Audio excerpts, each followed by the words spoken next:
Welcome to Black Man Speak. I'm your co-host J.R. Stewart.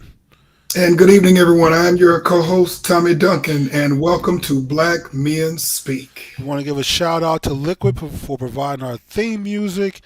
And if you haven't already, please like, subscribe, and share. Hit that notification bell so you'll be updated when new shows are posted, which is every Wednesday at 9 p.m. Central. So, welcome, everyone. It is Wednesday night at 9 p.m. Central, Jimmy. We are ready to kick off with another exciting and provocative subject for this evening, Jimmy. We've got something we're going to have to deal with, folks. As you all know, Black Men Speak. We address probably some of the most provocative issues. Yes, we do. Going on in our community, and tonight is no different. We're going to deal with some current event story that a lot of folks are talking about across the country, Jimmy. The Texas Senate Bill number 8, Jimmy. Which is actually Texas law now because it was signed by the governor. Absolutely, and this actually was signed earlier this year, a few months back, Jimmy, and then it was put up for review by the U.S. Supreme Court, and it has made its position very crystal clear. And now it is time for folks to let it rip.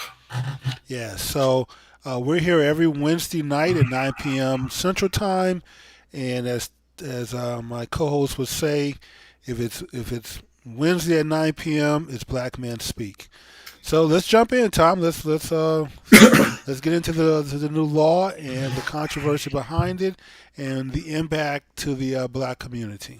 Right, because let's talk about this, Jimmy. I mean, this is nothing new. Obviously, we go back a long way when we talk about abortion law in general in the United States. Of course, there's Roe v. Wade in 1973, and of course, over the last few years, there has been legislation that has been in the news in Pennsylvania, I believe, in Alabama, and most recently here in Texas. And there are a lot of folks at arms. I mean, it's either kind of one way or another.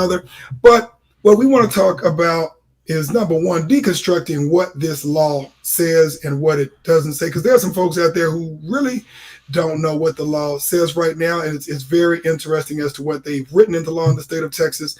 Talk about the implications of the black community, not just as it pertains to this particular piece of legislation and or abortion in particular, but as it pertains to our community. And when we start talking about abortion, pro-life versus pro-rights, and what that means for us in particular, because we've got to nail it down to what it means for our community and why. And we are not and let's be very clear, Jimmy, we don't all think alike. We are not a monolithic community. And so there are definitely both sides, even within the black community. That is correct, Tom. So yeah, that's the only way to jump in there is just to jump in there. So let's jump in. So, I mean, Jimmy, what I guess is very interesting to me about this piece of legislation that has been signed into law is, most people think about abortion laws, either you can or you can't. Some of the highlights of this law, for those of you who may not be aware, they are making it against the law in the state of Texas to have an abortion after 6 weeks. After 6 weeks of pregnancy. And the way they are defining that is, I believe, if it's to the letter of the piece of legislation, is 6 weeks after the woman's menstrual cycle has completed. If I read it correctly, Jimmy, it's 6 weeks after the menstrual cycle. And for what it's worth, if there is any semblance of a heartbeat as it has been determined by a medical doctor, then all bets are off. But they are defining that 6 weeks after. Right. So I would have much preferred if they just kept the heartbeat rule in place. I believe Oklahoma and Arkansas have the heartbeat rule, and a few other states have passed the heartbeat rule. So I think the heartbeat rule makes it simple. You can argue over days and weeks and calendars, and when you last had a cycle, when you didn't. But what you can't argue about is the heartbeat. So yeah, I wish they would have just kept the language plain and simple. If you detect a heartbeat, all bets off. Absolutely. And another thing that makes this one pretty interesting is in whose hands it is to enforce this. Because, in essence, if you look at this piece of legislation, and I encourage everyone to actually Google this or search out this piece of legislation, and what it states is that this is not a piece of legislation that is being enforced by the governor or by the judges, but this is actually in the hands of the people, which makes this one somewhat interesting, and a lot of people may not be very clear about. Otherwise, any private citizen, Anyone. can sue That's correct.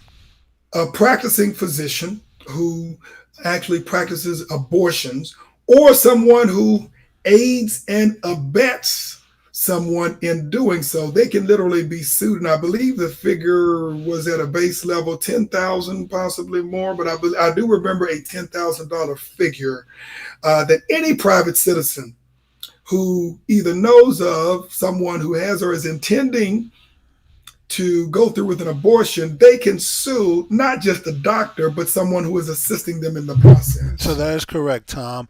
So you're right. So it's not a criminal matter; it's a financial matter now, Absolutely. and so the cap on the liability or the tort, whatever that cap is, let's say if it's $10,000, that's per individual.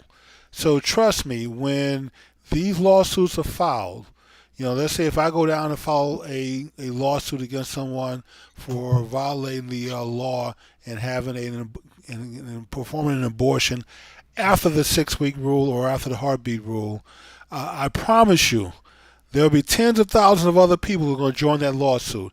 You will be financially wrecked and out of business. Your liability insurance will not cover the number of people who are going to join that lawsuit against you in the state of Texas.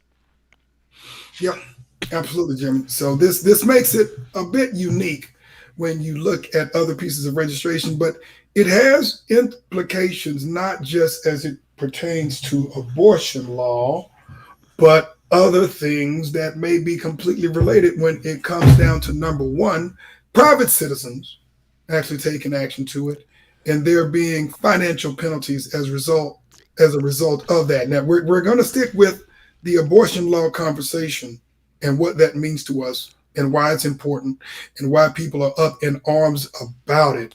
But the way that they crafted this legislation is very interesting. Well, Tom, it was crafted to serve a purpose. If you try to make this a criminal act, then you're going to definitely head towards the Supreme Court. Um, you got to go through the whole district court, appellate courts, appeal courts before you get to the Supreme Court to have this settled. And so far, trying to criminalize abortion has not worked very well. So making this a non-criminal matter and making it a financial matter, I mean, basically, just you don't even have to perform an abortion. You try to be a doctor, an internist, a family doctor who performs abortion, and go to your insurer and let them know that you need insurance, and that part of your medical service is to perform abortions. Your Gotcha. insurance is going to be so high that you're not going to be able to afford it. Your malpractice, your general liability insurance is going to be so high you won't be able to afford it. And Jimmy, we're getting some feedback from our listening audience. It says the title of the podcast is "What Black Men Owe Black Women," not "Deconstructing Texas Senate Bill 8." So, okay, that's my mistake. I'll change it after the show. Yeah. Thank you for alerting us. Yeah, we need to make sure, because people are going to be searching on the title on this, and so some people may get lost if they're looking for "Deconstructing Texas Senate Bill 8" or abortion law. Yeah, so unfortunately, once the show starts streaming, we can't change it midstream because it'll separate into two shows.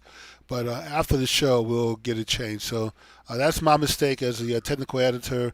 And thank you, listener, watcher, for alerting us. Okay, good deal. Well, let's go ahead and move forward with that. Also, if we could get the chat link in there, so if there are some folks who do have some thoughts, conversations, and or questions on our chat line, I don't see it in the message board. Unless I'm actually, it's for you. It's on the Google Meet chat. So you just have to go there and get it. And then for everyone else, the phone number to join, the phone number and the pin to join the show is on the YouTube chat line. Okay, good deal. I am not seeing this in the in-call messages. So just in case, just make sure that you could please monitor the messages, because I don't see that on the Google Meet chat. Sure. I see two messages there. So click on it where it says show everyone, and you should see that. I do not. I'm looking at, matter of fact, let me pull this in here. I'm looking at the chat session. I don't see anything here. And folks, we do apologize for the technical conversation here. So the in-call chat message, if you click on the little chat icon, you'll see here's the Google, the YouTube chat. So if you want to pull that up and put it on another device, and then the phone number. Okay. Sounds good. Well, as long as people can get in and they're chatting on that end, just make sure to monitor that, because I'm not able to see at this point. But let's go ahead and move forward with the topic of the conversation. And for those of you, you do have the call-in number in our chat session. Also, you can call in directly to our phone at 972-497-2280. That is 972-497-2280.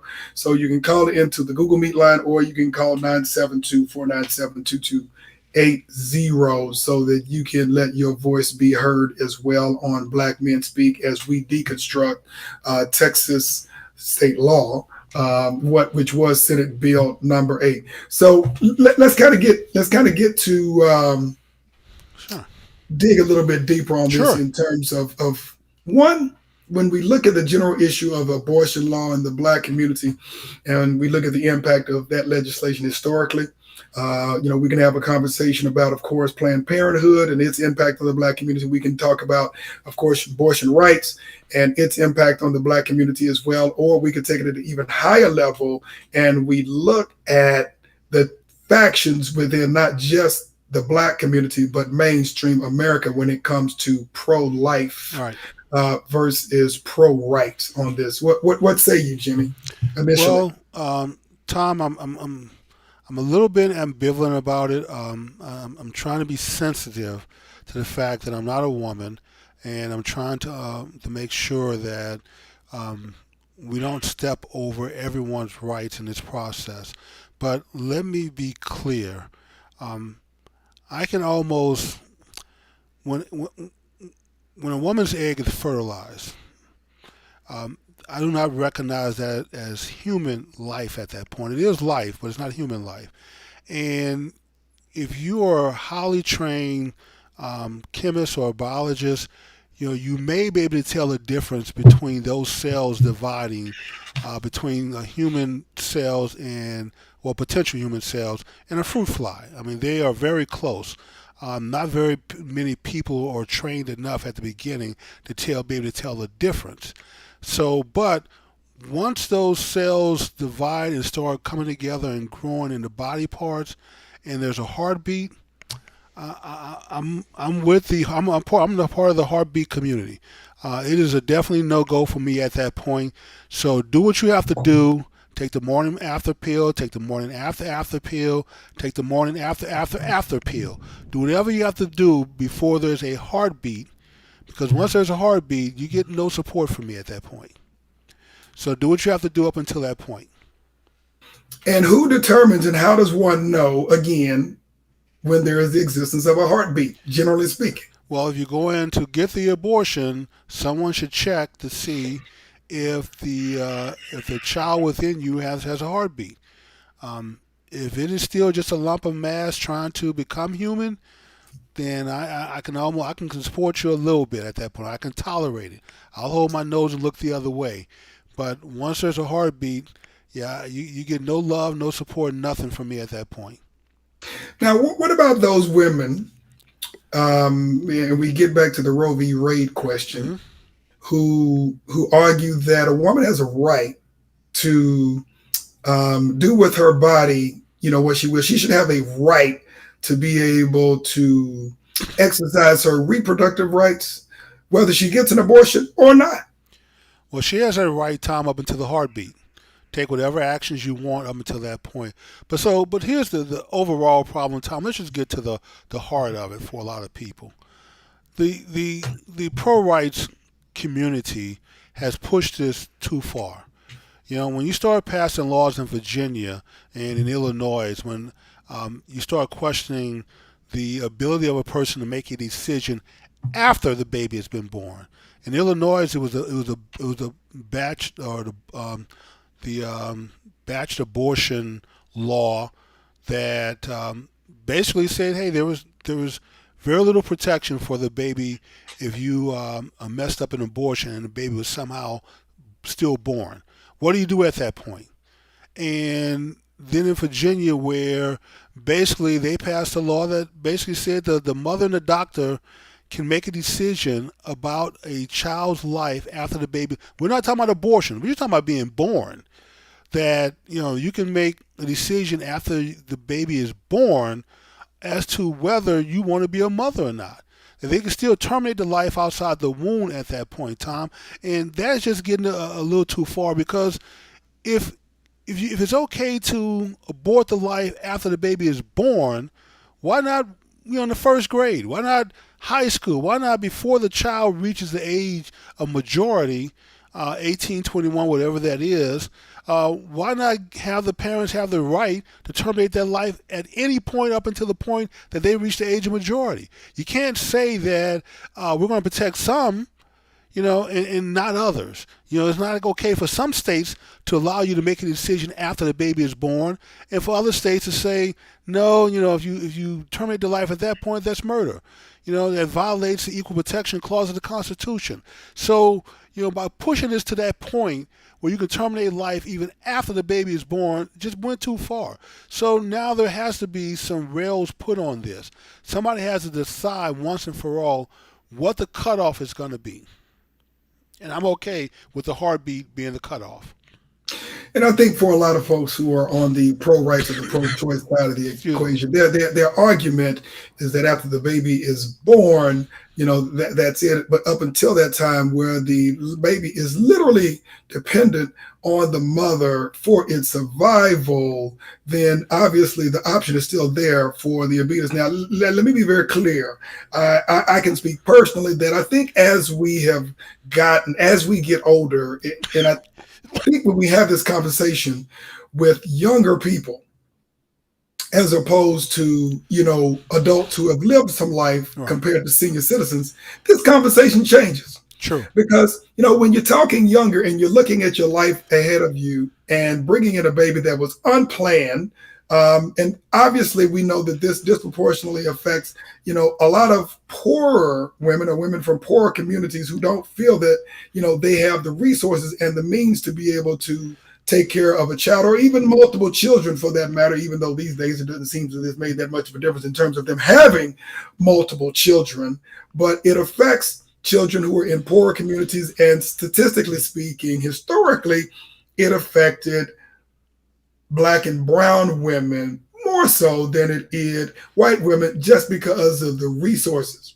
Now, Jimmy, Right. one thing that I find very interesting about this, when we talk about Planned Parenthood and organizations like that, that so-called provided the resources in terms of planning for parenthood, Right. it's interesting. Most of those retail, I won't call them shops, but most Planned Parenthoods are in poor communities They are, Tom, and or on in black purpose. and brown communities. Right. So On let's talk purpose. about that a little bit. Now, when you say on purpose, what is your take on that being on purpose? And then we'll get back Well, I'll to go back to the the bill. founder, Margaret Sanger of Planned Parenthood, and I know there's some people out there who have argued against me, but she was part of the women of the KKK, and she was she had deep beliefs, Tom, that black people should be eradicated from this country, and sterilization and abortions was something that she believed was a way to get rid of the weeds.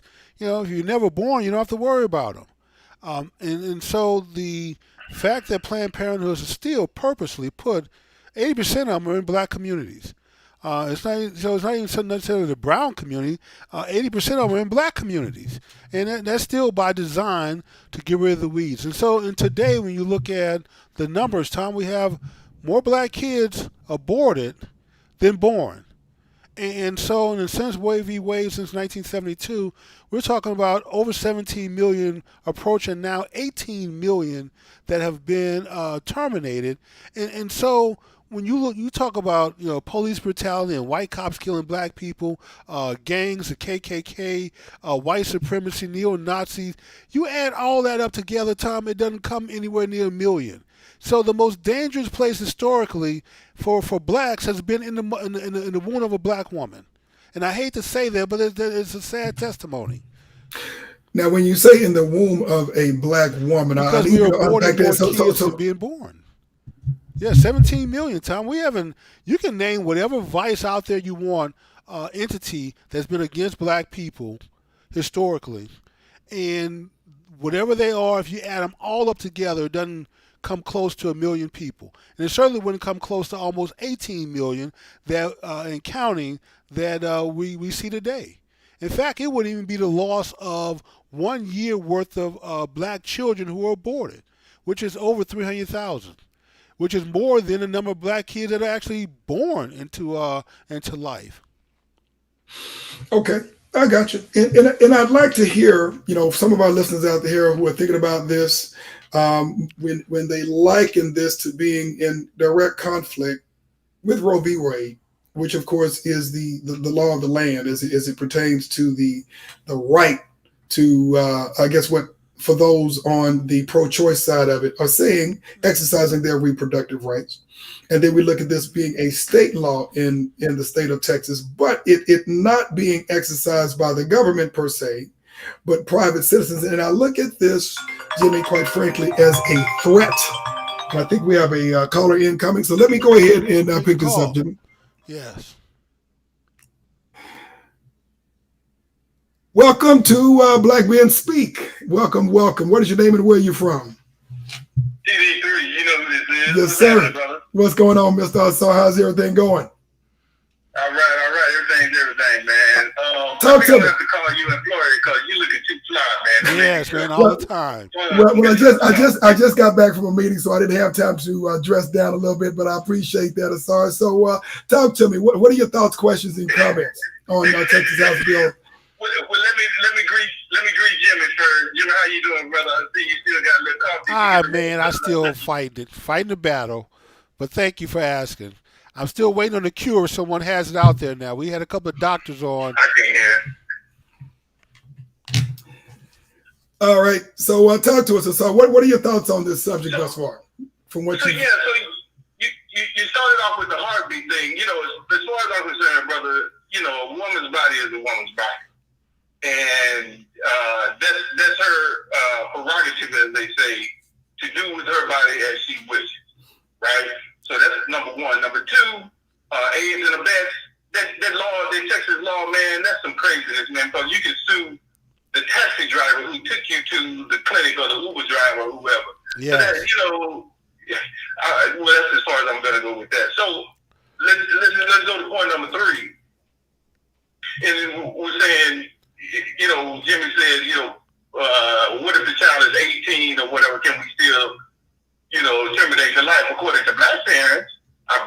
this world. And I can tell you about that can happen at any time. Until the day you move out. You know what I'm saying? But let's turn to, the funny thing is that the vast majority of those who are against women's rights are pro-imprisoning people or pro-death penalty. And when the brother said, the most dangerous place for a child is in a black mother's womb, listen, how many brothers and sisters are in prison?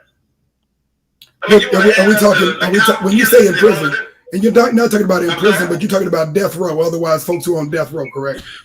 Yeah. So, there's more people brothers and sisters on death row, black and brown people on death row than there is in any woman's womb. So, we're born into the world, they want to so-called fight for our rights as a fetus or whatever with a heartbeat, but then we get in the world and you want to put us in pins. So, that doesn't play. So let's be clear, but again, my central point is a woman's body, no matter what color she is, where she's from, it's her body. And if it has a heartbeat, if it has toes and legs, if it ain't come out yet, that's her decision. That's her body. But I'm going to stop right there and let your other callers comments get in and I'll let you react to that now. All right, I appreciate you. Before he goes, Tom, hold him for a second. Okay, wait a second. Jimmy, I guess wants to respond. Go ahead, Jimmy. Okay, so what about when the baby's born? Yeah, you might have to relay for me, Tom. Okay, no problem. What about when the baby's born? What about states like Virginia that allow for...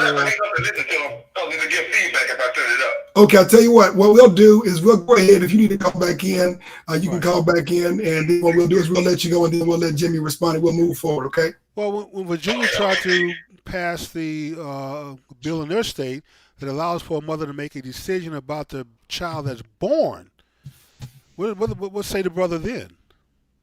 Repeat that, Jimmy?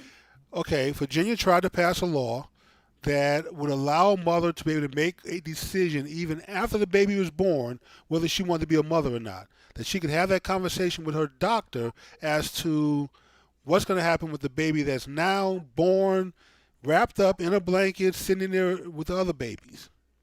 Well, what's his opinion then? Well, if the baby is born, what is the question or what is the option if the baby is already born? What I'm saying is that the pro-rights people have taken this too far to some degree when they're supporting laws that would allow a mother to still make that choice. We're not talking about her body, her choice at this point. We're talking about her child, her choice is what we're now talking about. At least that's what I'm talking about. Gotcha. And I think what most folks are pointing to specifically, there's typically one side, a woman's right to do with her body as she chooses, as long as the child is inside of her body, versus, of course, folks who are pro-life, which means that at conception, different people define conception at different stages, whether that is literally the fertilization of the egg or whether there is a heartbeat. You're going to have different camps there. And for those on the pro-life side, when they say, in essence, if that thing is still, if that egg is being fertilized and is beginning to replicate and duplicate, and you have cells that are replicating, that's what some factions say is life. It is life, doing that by itself. And then, and correct. And then you get to the next stage where you say, okay, literally you have a heartbeat, even though the child is not fully developed, then you have a living, breathing child. So we have another caller coming in. Okay. Welcome to Black Men Speak. If you could, tell us who you are and where you're from. Where you say, okay. Do we lose them? I think we think. Wait just a second. Let me try. Okay. Welcome to Black Men Speak. If you could announce yourself and where you're from. Yes. Hello. My name is Tiffany, and I'm calling from New Jersey. Tiffany from New Jersey. All right. Welcome to Black Men Speak, and thank you.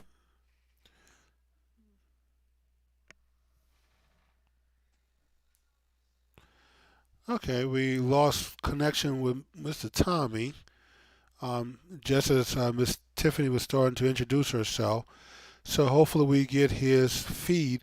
Actually, people, it would actually be better if we posted the number to dial directly into Google Meet with the number in the pin.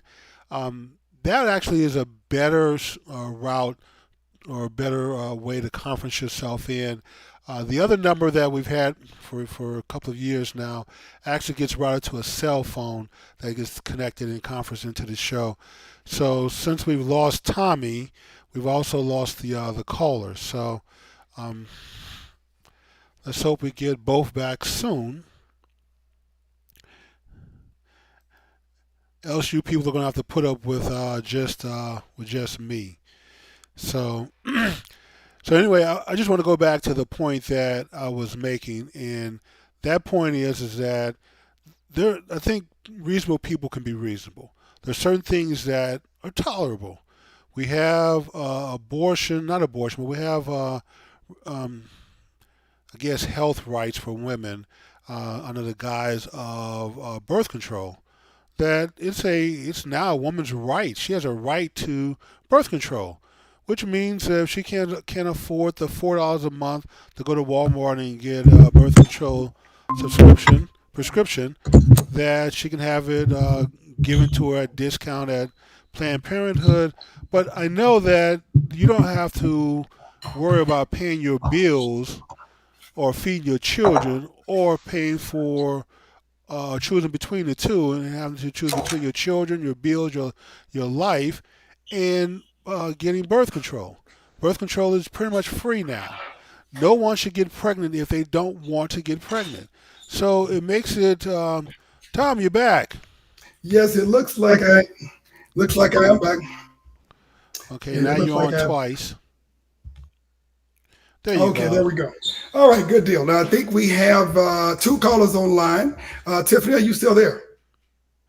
Yes, I am. All right, Tiffany, why don't you give us your thoughts and tell us what you think about this legislation and or the implications? Yeah, I mean, I think for me, what I struggle with just in terms of abortion in general is that it just seems like the unborn have no rights. I mean, Right. none. None. I mean, obviously, as a woman, I do think that, yeah, we own our bodies. They're our bodies. But the unborn have absolutely no rights. I mean, if I have a dog, and I don't have a dog. I'm just using that as an example. And you saw me, abusing my dog, beating my dog, not feeding my dog, or anything like that. You go to jail. I can get arrested for that. That's true. You That's know, I correct. can be fined or anything like that. My point being, animals have more rights than the unborn. But you take a baby, who isn't born yet, and they can just be, quite frankly, murdered. And it's fine because it's my body. So I guess my point is, if I have my dog, why can't I beat up my dog? It's my dog. Okay. And that would be my point. Very good point, Miss Tiffany. The one thing that I don't necessarily understand about the law, though, is that I'm not really clear on what suing people and all that. That piece of it, I don't necessarily understand that. So that's a little odd to me. Well, I think Well, it's actually very odd to me. yeah, it is a different way to approach it. But like I said, since it's not a single lawsuit, that once a lawsuit is filed, as many people who are interested in joining that lawsuit can. So here in Texas, you could easily end up with 100,000 people tomorrow putting their name on the lawsuit, especially if there's any chance they're I going don't to know get if some you have a money. response or anything, or either of you. I Well, don't hear anything. I'm sorry, repeat that. she said she couldn't hear anything, I Tom. said, I don't know if you have a response or any feedback on my comment or Yeah, it's hard to hear via the a question about the my phone, comment. so she may have to go back to I'm the not show. hearing it. So, Tom, you took your headset off? Absolutely. Jimmy, can you hear me now? Yeah, I can hear you. I hear you All well. right. And Tiffany, can you hear Tiffany speaking? Tiffany, speak for us. I could hear Tiffany via the phone line. Yes. All right, good deal, Tiffany. Could you repeat what you just said? I just took my headphones out just to make sure everybody can hear each other. Oh, okay. I'll try to summarize. I mean, basically, what my point is that the unborn have no rights, Right. and I just really have a problem with that. And I get it that we as women, it's our bodies, and we have a right to do with our body. Yeah, I get all that, but the reality is, if you are the unborn, you have no rights, and we give animals, dogs, pets, more rights than we give the unborn. I just really, really have a problem with that. I think there needs to be more talk around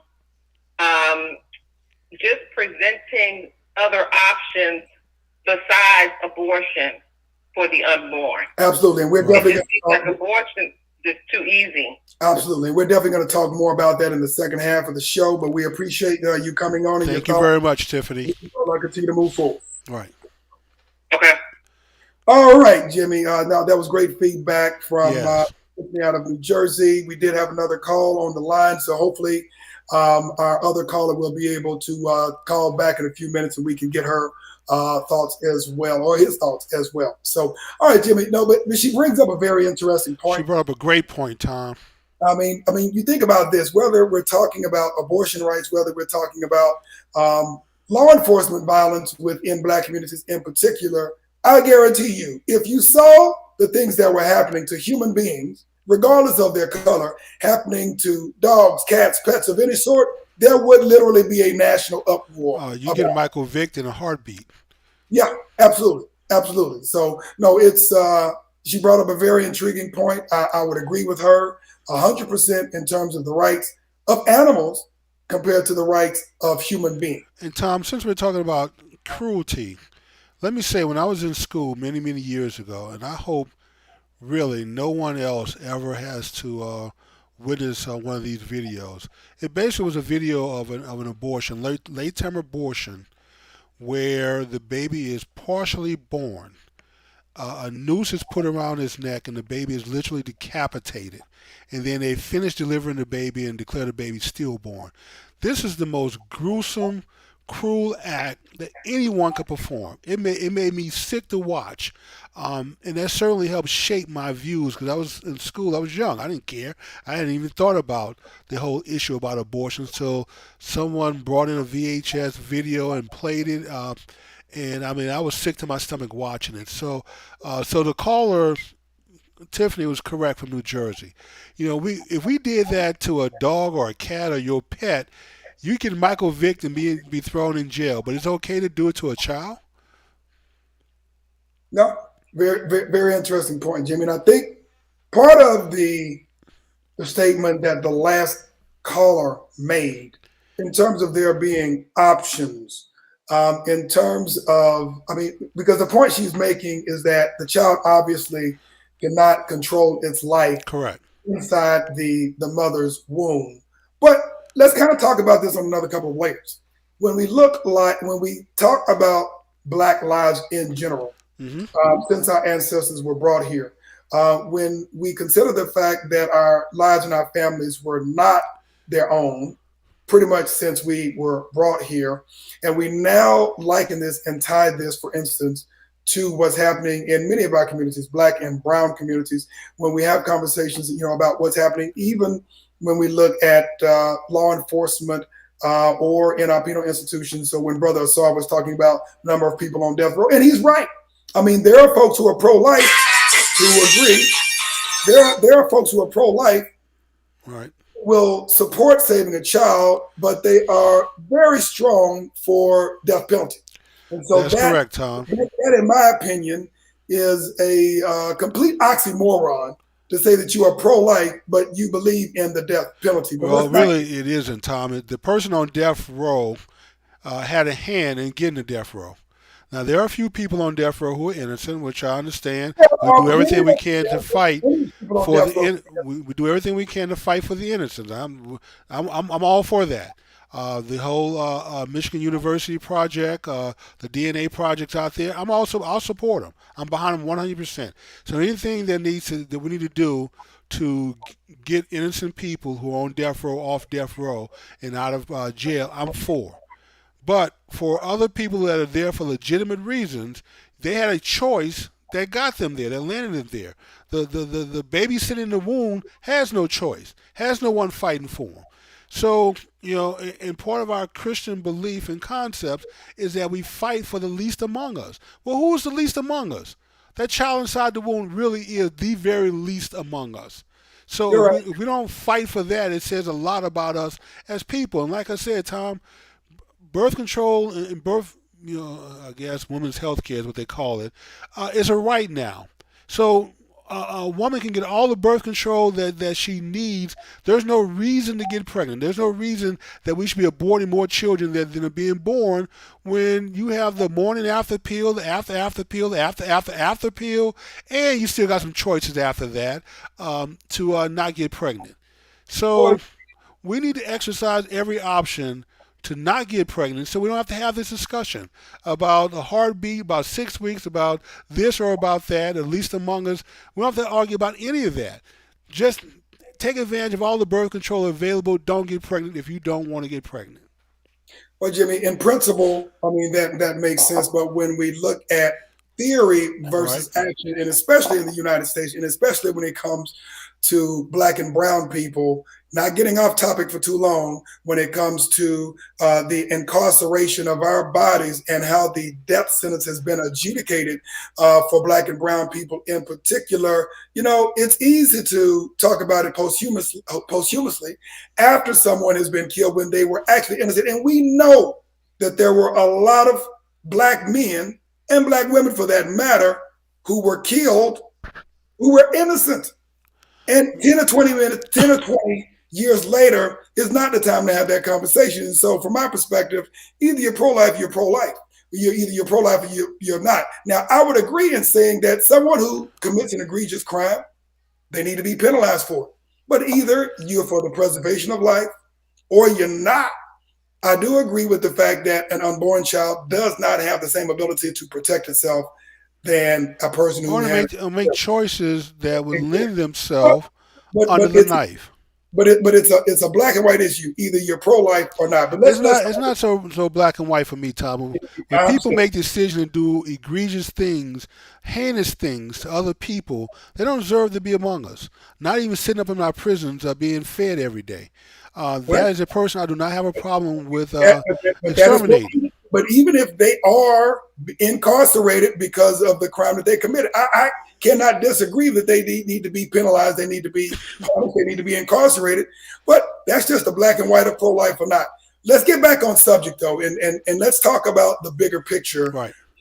Because you talked about this a little bit earlier, Jimmy, and we've had this conversation sidebar, not on this show before, when it comes to abortion.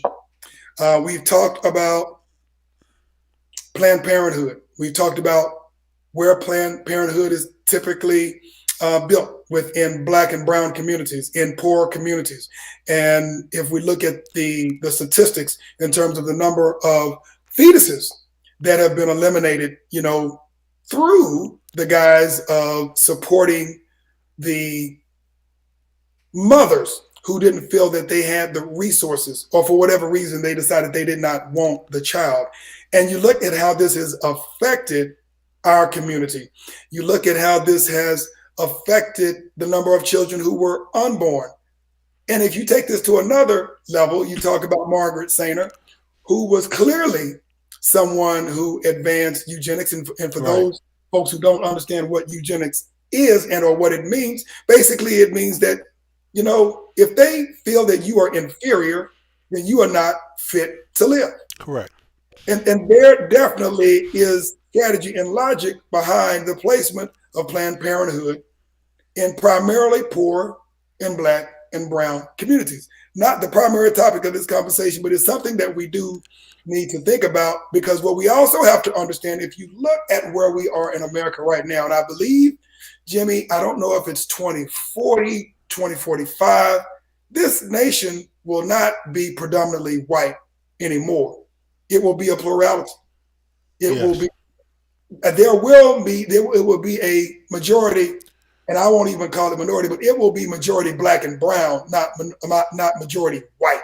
I don't believe in the minority issue because, quite frankly, uh, black folks and Latinx are the majority globally. So I don't buy into the whole minority novelty that is being created in order to identify with this so-called supreme or superior group of people. Well, Tom, let's see if we can, if I can get you to buy into this. When a child is aborted, what happens to the body? Is the body buried? No. It's sold to the medical. It's sold to It's, the medical. they sell those bodies to the medical industry to do testing on. Some of those children are crushed up to create vaccines. So black babies are basically subsidizing the whole vaccine industry because that's where those bodies are going, or they're being harvested for their stem cells. Now, I'm all for medical advancement, but Tom, there hasn't been any. I mean, in the last 30, 40 years since we've been experimenting with infant stem cells, that we've been able to get those stem cells to fight anything, to grow anything, because you can't control them. We still have no way to, whether it's going to grow a finger or grow a heart or grow a lung, we don't know. We can't control it, is all I know. But adult stem cells, we have been able to successfully harvest and use to fight cancer and leukemia and other diseases. But yet, we continue to, abort babies for stem cells and for vaccines, and no one seems to have a problem with it. Black people should have a problem with black fetuses, black children, basically becoming the sole provider or the primary provider for vaccines for kids of all colors. I mean, if you want to make this a civil rights and equal rights, then hell, all groups should contribute to that pool equally. But black people contribute to the pool more than anyone else. And I believe that's the thing. That's one of multiple conversations that we have to consider is that it has literally been on the bodies of aborted black and brown Correct. predominantly, unfortunately, that some of these pretty grotesque experimentations have done on it. And for those of us who have had questions and issues with vaccinations and things of that nature, always using poor people, black and brown people to experiment. Always the backbone, Tom. And then on top of that, they don't even pay the mothers for the body. I Right. mean, they make quite a bit of money off an aborted child. What does the mother get? Oh, she may get a bill for the abortion. At the very least, can you pay her for the contribution she just made? And I think what we've got to have a conversation about, because I mean, the law is the law. Roe v. Wade uh, is still on the books. It is a federal law in the state of Texas. Obviously, there are some interesting circumstances that we look at it, and ultimately, this is going back. The way I see it, this is ultimately going to go back to the Supreme Court at some point in time, Jimmy. But what we got to talk about, and we talk about the implications within the black community, Sure. we've got to start talking about, resources and responsibility and let me make sure I'm putting this very clearly, the attempt to keep black folks where they are, and this has social consequences. This also has political consequences, because if we ensure that only so many black folks are immigrating from the Haitis of the world, the Jamaicas of the world, Tom, that's almost non-existent. They don't let them Haitians in. from the 54 African countries of the world. If it is possible to neutralize or minimize the number of black children that are born into this world, then that maintains a certain status quo. But let's be very clear.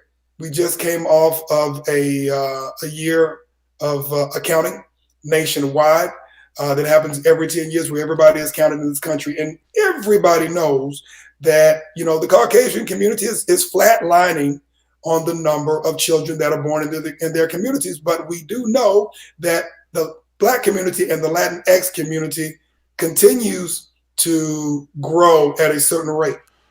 And so there are political consequences to the growth of the Black and brown community. There are social consequences to the growth of the Black and brown community. And there is a dotted line, I think, when we're having this conversation about having certain laws on the books and the ability of those in power to stay in power, both politically and socially. Well, Tom, think about this. If you add 17 million to our population, we would pretty much be the largest group in America in about 10 years. We would just be on pace to overtake everyone. We are now third behind the Latinos. That they overtook us in 25, 30 years. Really, I mean, a census ago they overtook us, and they went from. I remember them going from in the 1990 census from 6.5% to 20 years later at 14%, overtook us. So they are the second largest ethnic group in America now. We're third, but we would be first if abortion wasn't legal here. Those 17 million babies would have been born and growing families of their own. And like I said, in the next decade, we would have pretty much overtaken whites as the largest group. And now you have to think about the political, social, and economic consequence of being third versus being first. Another thing that I like to point out, I believe they started taking statistics on abortions.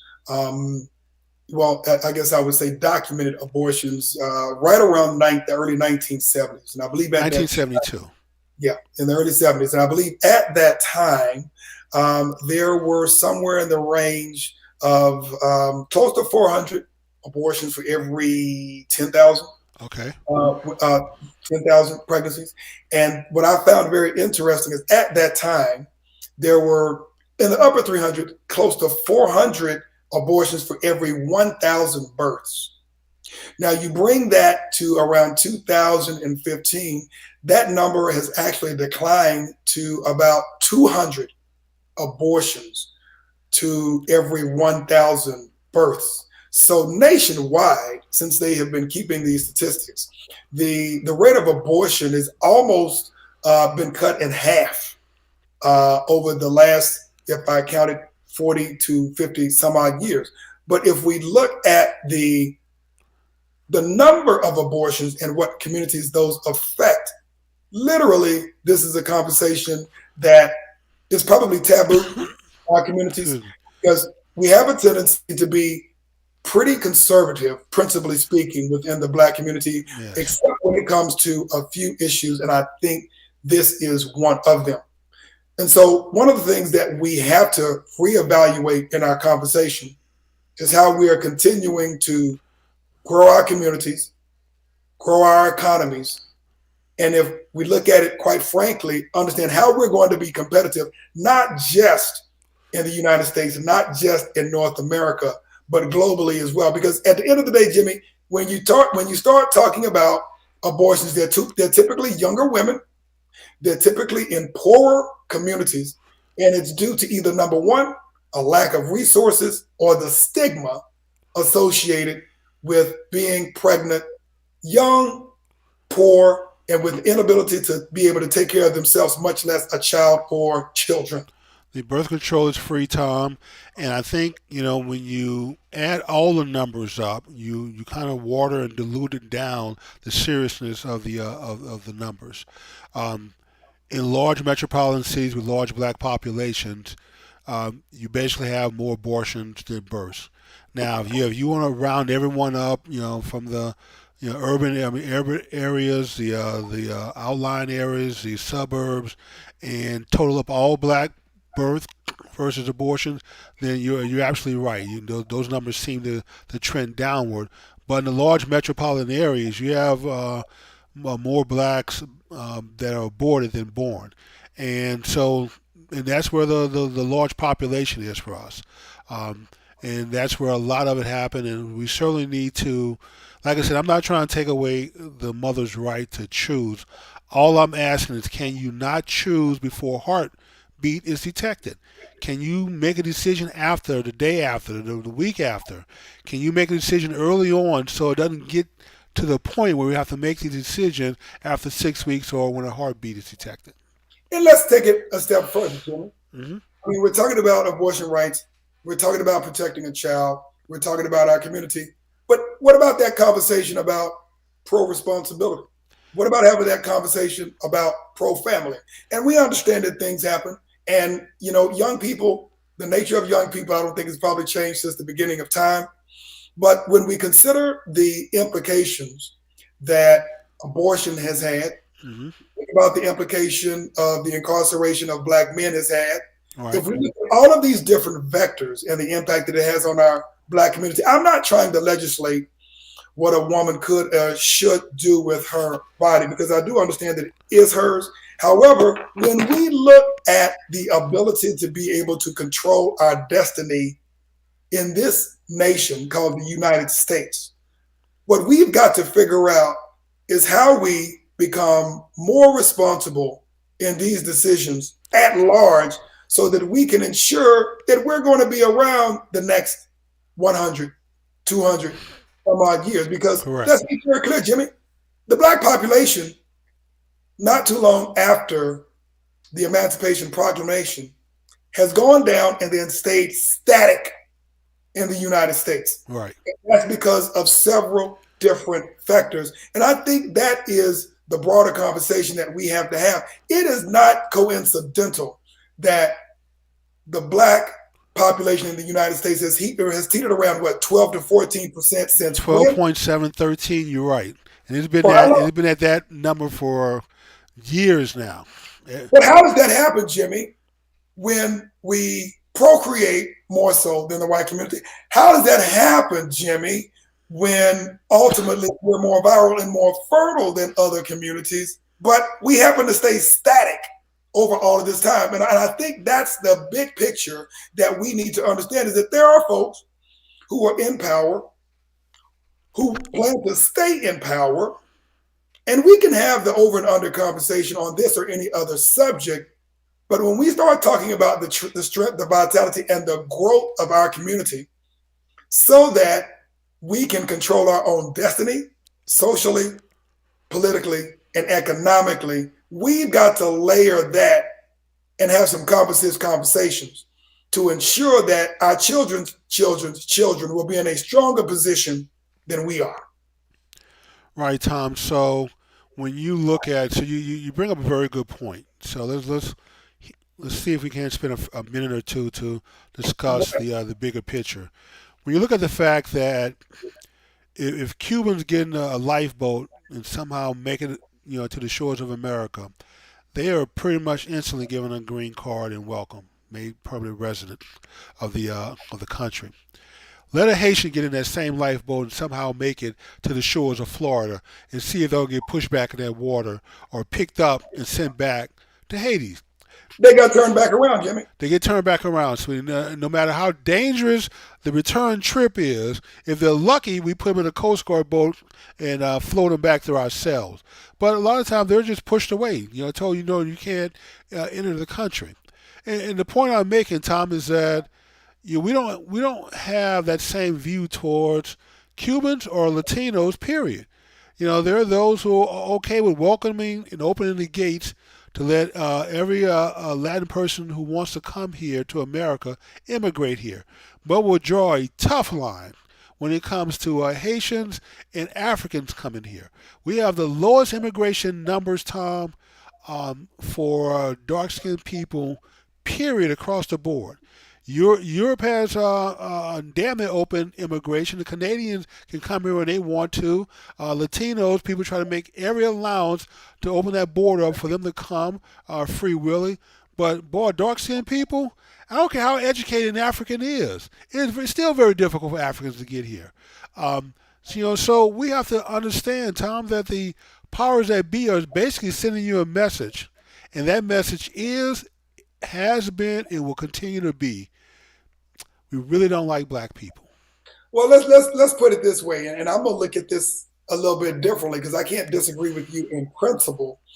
But Africans were brought to the United States, let's say North America, to the Caribbean and South America for one reason, and that is to work and build wealth for wealthy white people. Africans were brought to this land to work and build wealth for wealthy Black people, or in a best case scenario, to be an underclass so that they could have someone to not literally beat on, but so that there would be someone that they were superior to. That's but correct. Really, it's to work and to build wealth. And so people are asking, well, why are we talking about this? And we're supposed to be talking about state bill, or now law 8, and abortion law, because this all ties together, in my opinion. This all ties together to ensure, one, through the management of birth rates in our community, through the mitigation of immigration of Africans of all colors, because at the end of the day, whether we're in Africa, whether we're in the Caribbean, whether we're in North America, whether we're in South America, we're still all African. We're just in a different part of the world. And so that's an ethnic conversation. But if you can minimize the number of folks that are born in this country, the folks that immigrate to this country, you can ensure pretty much that you can maintain your political power, your social power, and your economic power. And that's the broader conversation that we have to tie into that. And so when we look at this abortion, I'm not here to tell you whether it's right or what is wrong for any particular sister right now, even though I have my own opinion about this. But my greater concern is, what are we doing when we look at all of these things together, and the fact that our status and our position, even though a lot of us are doing very well to become millionaires and billionaires and all these other folks who are doing quite well, when you look at Black folk in North America, we are still at the bottom of the totem pole. Yes, we are. And so socially and politically. So getting back to and closing this conversation about this particular piece of legislation, which in my opinion will be going back in principle to Supreme Court, is that it will. It is. It's making its way now. In the state of Texas, there are what we call midterm elections. And so I believe that, for instance, if you got an issue with the governor's stance on this, we have an election next year where I believe is Abbott coming up for election in 2022? 2022. 2022. And so at the end of the day, I mean, the courts have at least spoken for now. But this is, folks, where we've got to sharpen our pencils, do our homework, and figure out what is best for our community. We don't all think alike. Jimmy and I don't think alike on everything, even though we converge on all of the principal issues in terms of ensuring that our community will grow and prosper and will have power in America, and then ensure that the same is happening in the motherland, in the continent of Africa. What we are hoping will, at some point in time, maybe not within our lifetime, will be a unified Africa, because we don't have power in America, or as much power in America, without a strong Africa.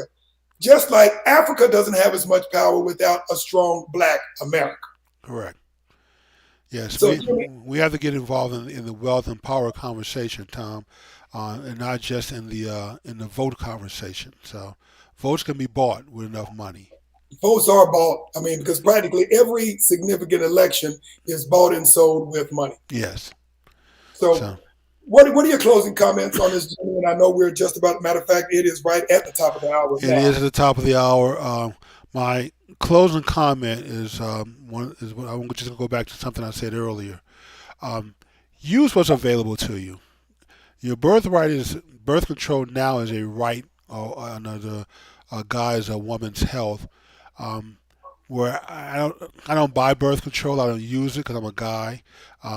And I'm beyond those days I have to be concerned about that, with my wife. So, we're beyond the childbearing years now. So we can be a little more free in our decision making. But I would ask and hope that for women out there who are young and still fertile and childbearing age, that if you have been raped or involved in incest, one, file a report. Let society know who that person is that's harmed you. Do the rape kit so we can try to get a conviction and put this person away. But on top of that, take immediate steps to not become pregnant if you don't want to. Take them early. Let's not even make this even relevant to have a conversation about 6 weeks or a heartbeat, because you've taken steps early enough in the process where if you don't want to become a mother, you stop the process. We don't have to deal with it.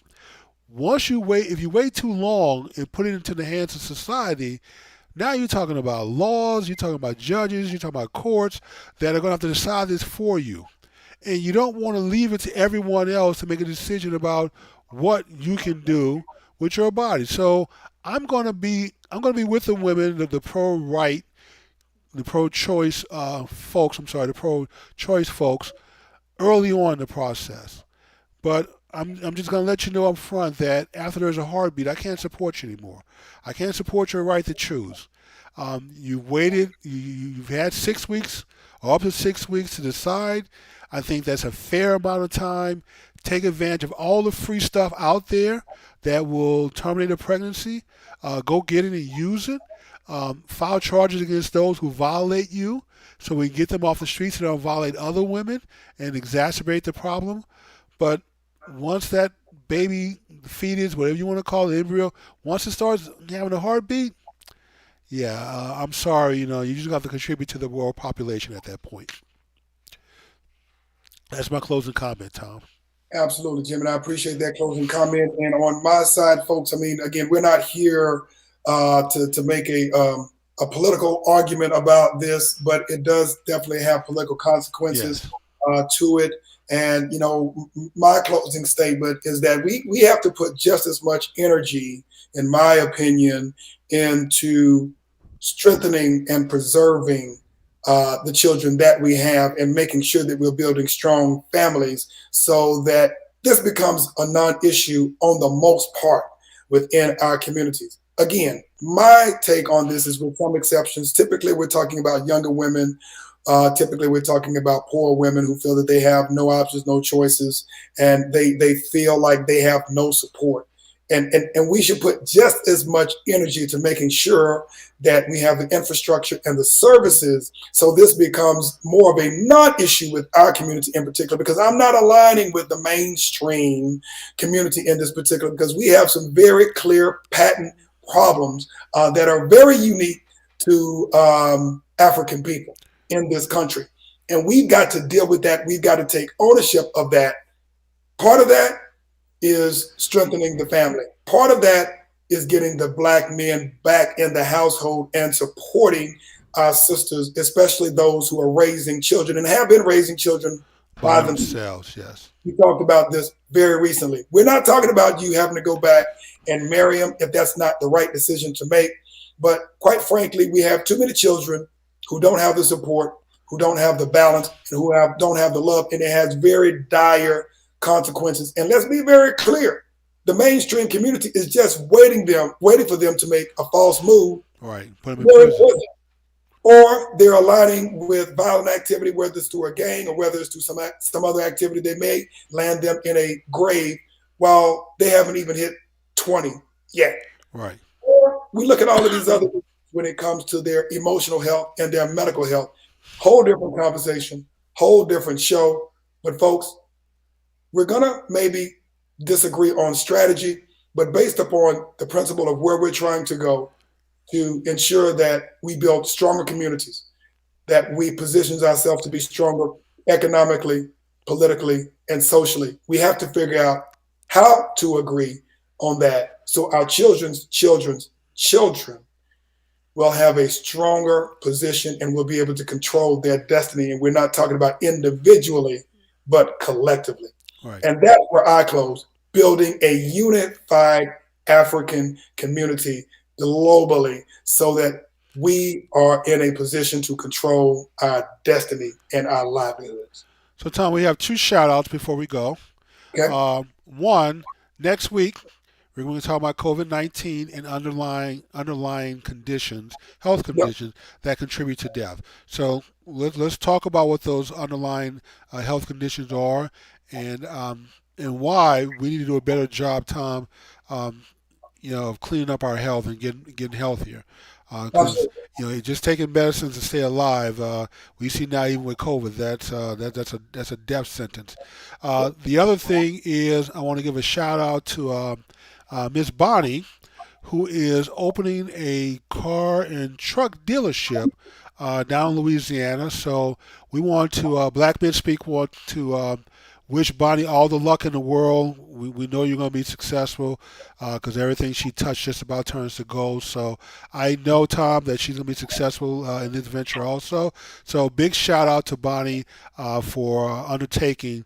And Tom, I would imagine, I don't think that I've ever heard of any women owning a truck dealership. I mean, I know there's some who own car dealerships, but she may be the first, and certainly the first black woman to venture into the realm of truck dealerships. So, with that being said, Tom, you can close us out with a prayer, and we can bring the show to an end.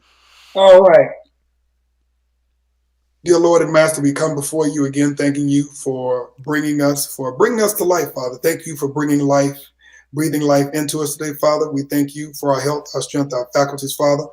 We thank you for our families, our friends, our loved ones, Father. We ask that you would bless those who are struggling right now, whether that is their health, Father, whether that is mental illness, Father. We thank you thank you, Father, for supporting those and providing your protection to those who are homeless today. We ask that you would bless those who don't know where they're going to get their next meal from, Father. We ask, more importantly, that you make us more cognizant of understanding and supporting and loving our communities, because understanding that the least of these are those who God protects first. Yes.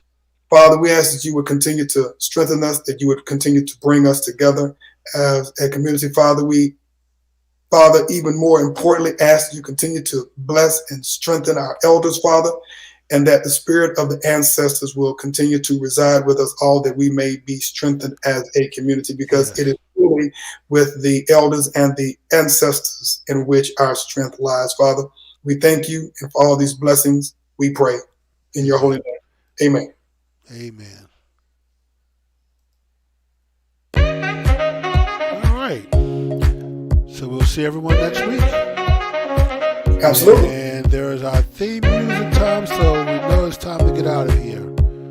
All righty.